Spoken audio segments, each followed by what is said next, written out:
श्री शिवाय नमस्तुभ्यम। हर हर महादेव। छत्तीसगढ़ राज्य के कोरबा में 12 जुलाई से सावन की पहली समापन कथा शुरू हो गई है, जो 18 तक आस्था चैनल यूट्यूब के माध्यम से दोपहर 1 बजे से 4 बजे तक देखी जा सकती है। आज कथा का तीसरा दिन था। आज की कथा में गुरुजी ने विशेष जानकारियाँ दी हैं। सावन के सोमवार का क्या महत्व होता है, सावन शिवरात्रि में कब ऑनलाइन पूजा होगी, क्या सामग्री है, ये सभी जानकारियाँ आपको प्राप्त होने वाली हैं। किसी कारणवश अगर आप आज की कथा नहीं सुन पाए हैं तो पूरी कथा का रसतत्व आपको इस छोटे से वीडियो से प्राप्त होने वाला है। तो बढ़ते हैं आज की कथा की पहली जानकारी की ओर। गुरुजी ने कहा, आज सावन का पहला सोमवार है। आप सभी को सावन सोमवार की बहुत बहुत शुभकामनाएं। सावन का महीना किसी आडंबर या दिखावे के लिए नहीं है, ये तो भोलेनाथ की भक्ति को प्राप्त करने वाला है। आज के समय में लोग ढंग का जीवन नहीं जीते, धूम का जीवन जीते हैं। गुरुजी ने कहा, अच्छा कार्य करते हैं दिखावे के लिए, अच्छे कपड़े पहनेंगे और सोचेंगे कि लोग क्या सोचते हैं कि अच्छा है या नहीं है। बढ़ते हैं आज की कथा की दूसरी जानकारी की ओर। शिव मंदिर में जाकर कभी पंडित जी से यह नहीं पूछना चाहिए कि हमारे लायक कोई कार्य है। आप तो मंदिर जाएं और मंदिर जाने के बाद झाड़ू उठाओ और सफाई करना शुरू कर दो। निर्माल्य उठाकर साइड में रख दो, शिवलिंग का श्रृंगार करो। बढ़ते हैं आज की कथा की तीसरी जानकारी को। लक्ष्मी जी द्वारा भोलेनाथ का व्रत रखने के बाद महादेव ने कहा, महासंबोधन मेरे नाम के साथ जुड़ा हुआ है। महादेव सारे प्राणों को प्राण कहा गया है और शिव महाप्राण के साथ शिव महाप्राण जुड़ा हुआ है। इसके साथ महा जुड़ा है। महादेव जी ने कहा, लक्ष्मी जी मैं तुम्हारी भक्ति से प्रसन्न हुआ हूँ। मैं आपको यह महासंबोधन देता हूँ, तब से माँ लक्ष्मी महालक्ष्मी कहलाई। बढ़ते हैं चौथी जानकारी की ओर। गुरुजी ने कहा, लक्ष्मी जी और महालक्ष्मी जी में बहुत अंतर है। लक्ष्मी जी आती हैं तो वो आती जाती रहती हैं, पर आप अगर भोलेनाथ को 1 लोटा जल अर्पित करते हैं तो भोलेनाथ के साथ साथ आपको महालक्ष्मी की कृपा प्राप्त होती है। और इसलिए कहा जाता है कि महादेव को जल चढ़ाने के बाद थोड़ा सा जल प्राप्त करके अपने घर में छींटन सींचन जरूर करना चाहिए। बढ़ते हैं आज की कथा की 5वीं जानकारी की ओर। गुरुजी ने कहा, जब किसी देवता को विसर्जन कर घर आते हैं तो उनकी करुणा का जल लेकर हम घर में अपने द्वार पर उसका सिंचन करते हैं। बढ़ते हैं आज की कथा की 6वीं जानकारी की ओर। सावन के महीने की महत्वता ये है कि जो कि सभी को पता है कि समुद्र मंथन से हलाहल विष निकला था, जो कि भोलेनाथ ने पिया, उसे अपने कंठ में धारण किया। कंठ में विष रुका हुआ था। देवताओं ने उसकी तपन को दूर करने के लिए बेलपत्र और जल महादेव को अर्पित किया, तभी से भोलेनाथ को जल अर्पित किया जाने लगा। बढ़ते हैं आज की कथा की 7वीं जानकारी की ओर।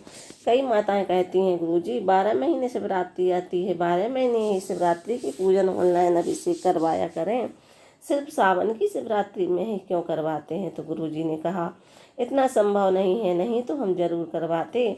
सावन शिवरात्रि में अगर आप ऑनलाइन अभिषेक कर रहे हैं, पार्थिव शिवलिंग का निर्माण कर पूजन कर रहे हैं, तो उसका बल आपको वर्ष भर प्राप्त होता रहता है और आपके जीवन से कष्ट दूर होते हैं और आपके घर में बरकत प्राप्त होती है, धन की कमी दूर होती है। और इस बार जो सावन शिवरात्रि पर अभिषेक है वो 23 जुलाई को होगा। सावन शिवरात्रि 23 जुलाई को है और गुरुजी के साथ साथ आप जो ऑनलाइन पूजा कर सकते हैं, उसका समय 7 बजे से 8 बजे तक रहेगा। 1 घंटे तक ऑनलाइन पूजा चलेगी, जिसे आप और हम मिलकर पूजन करेंगे। तो जो सावन शिवरात्रि की पूजा करने के लिए सामग्री की लिस्ट है वो गुरुजी ने आज बता दी है। तो आपको क्या सामग्री है, तो आपको 1 कलश जल रखना है, गेहूं के 21 दाने, वंश वृद्धि के लिए कमल गट्टे 5, और यदि कमल पुष्प मिल जाते हैं तो वो भी आप रखिए। चावल के दाने आपको 108 रखना है, साबुत चावल रखना है, कहीं से टूटे नहीं होना चाहिए। काली मिर्च आपको 21 रखनी है, काली तिल आपको 1 चुटकी रखना है, धतूरा 1 और बेलपत्र 7 और समी पत्र 7, गुलाब लाल गुलाब आपको 7 रखने हैं। और यदि लाल गुलाब किसी कारणवश नहीं मिलता तो सफ़ेद पुष्प भी रख सकते हैं।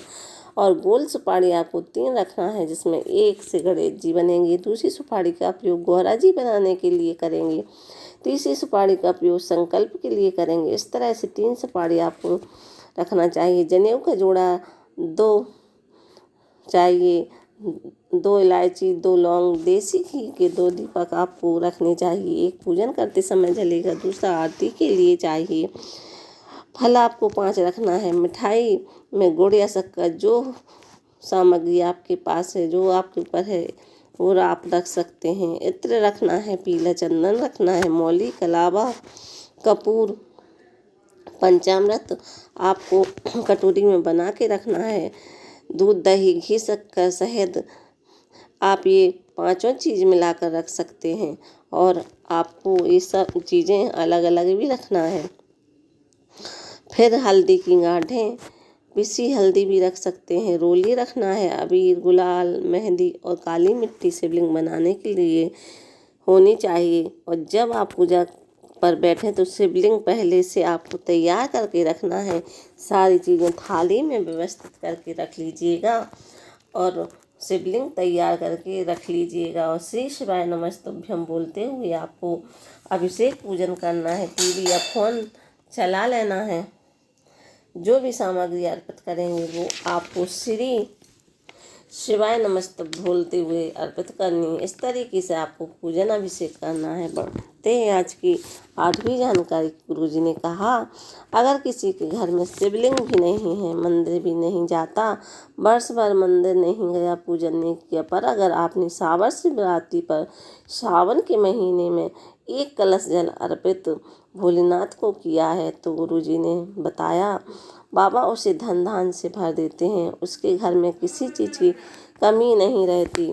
बढ़ते हैं 9वीं जानकारी की ओर। 15 जुलाई भी मंगलवार का दिन है। मंगला गौरी व्रत है। और अगर इस दिन घी आप शिवलिंग पर 2 कलश जल अर्पित कर देते हैं तो माता लक्ष्मी आपके घर में प्रवेश कर जाती हैं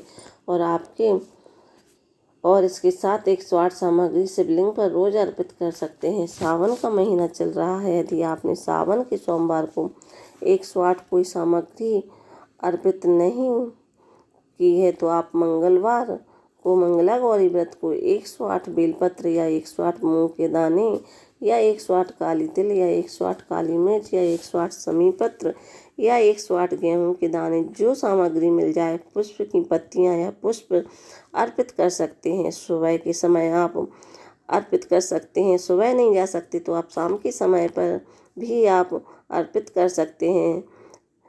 अगर यह वीडियो आपको पसंद आए तो वीडियो को लाइक करें, सब्सक्राइब करें, कमेंट में श्री शिवाय नमस्तुभ्यम लिखना ना भूलें। इन उपायों से जुड़े अगर आपके मन में कोई सवाल है तो कमेंट करके ज़रूर पूछिएगा। श्री शिवाय नमस्तुभ्यम। हर हर महादेव।